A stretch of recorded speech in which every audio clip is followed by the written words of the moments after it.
हिंदवी स्वराज्याचे रक्षक आणि एक घटक म्हणून आज आपण स्वतःला मोठ्या अभिमानाने म्हणून घेत असताना ह्या इतिहासाचे शिल्पकार आणि संस्थापक हिंदवी स्वराज्याचे रक्षक छत्रपती शिवाजी महाराजांच्या 396व्या जयंतीनिमित्त आज आपण त्यांना अभिवादन करण्यासाठी कौटुंबिक कार्यक्रमामध्ये एकत्र आलेलो आहोत.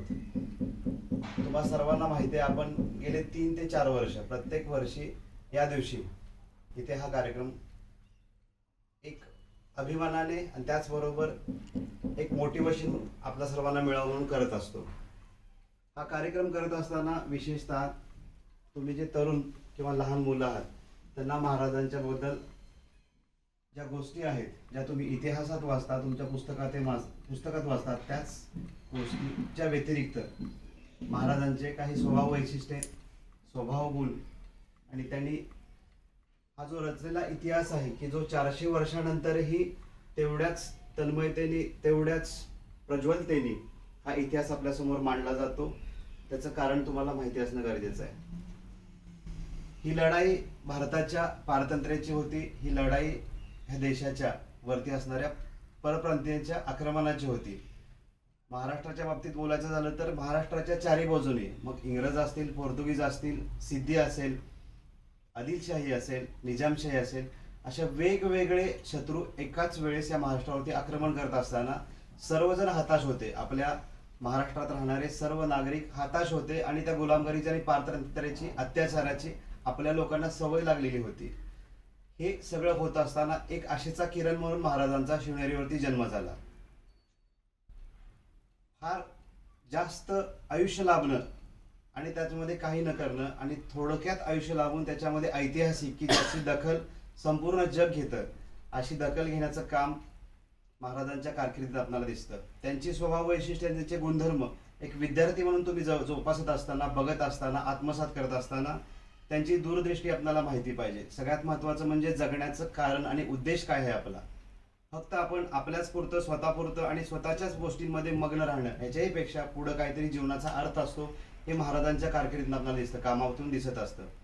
प्रत्येक लहान मुलानं एक गोष्ट निश्चित आत्मसात केली पाहिजे की संकट, अपयश आणि संघर्ष किती जरी असला तर आढळ ध्रुवाप्रमाणे ह्या संकटावरती मात करण्याची प्रेरणा आपल्याला आपले महाराज देतात. त्यामुळे यश, अपयश, अभ्यास, ताण, त्रास किंवा अजून काही मानसिक ताणतणाव, ह्या सगळ्या गोष्टी जर बाजूला करायचं असेल, याचा ह्रास करायचा असेल तर आपल्याला आपल्या महाराजांच्या एवढा प्रेरणादायी व्यक्तिमत्व, प्रेरणादायी औषध म्हणूया ह्या जगामध्ये कुठेही अस्तित्वात नाही. तुम्ही ज्यावेळेस तुमच्या जीवनामध्ये उभारी घेत आहात त्यावेळेस तुम्हाला एक गोष्ट नक्की माहिती पाहिजे की अभिमानानं माहिती पाहिजे की ज्या मातीमध्ये आपण आहोत, ज्या मातीमधून आपण आता जन्माला आलो आहोत, त्या माती महाराजांच्या पदस्पर्शाने पावन झालेली माती आहे. आणि ह्या मातीमधून जी प्रेरणा आणि उमेद मिळते ती नक्कीच तुम्हाला, आम्हाला, प्रत्येकाला आयुष्यामध्ये काहीतरी मोठं करण्यासाठी जी संधी देणार आहे. म्हणून तुम्ही जे पण तुमच्या आयुष्यामध्ये काही गोष्टी मोठ्या ठरवलेल्या आहात, त्या ठरवलेल्या गोष्टी तडीस नेण्यासाठी प्रत्यक्ष आणि अप्रत्यक्षपणे महाराजांचे तुम्हाला आशीर्वाद आहेत हे तुम्ही समजूनच घेतलं पाहिजे.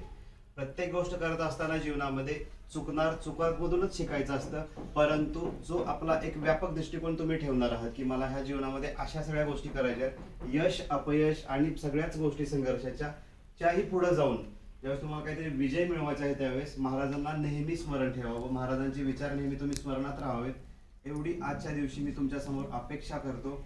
आणि महाराजांच्या ह्या जयंतीनिमित्त आपण सर्वजण त्यांना नतमस्तक होऊन त्यांना आपण मानवंदना देऊया. धन्यवाद. छत्रपती शिवाजी महाराज की जय.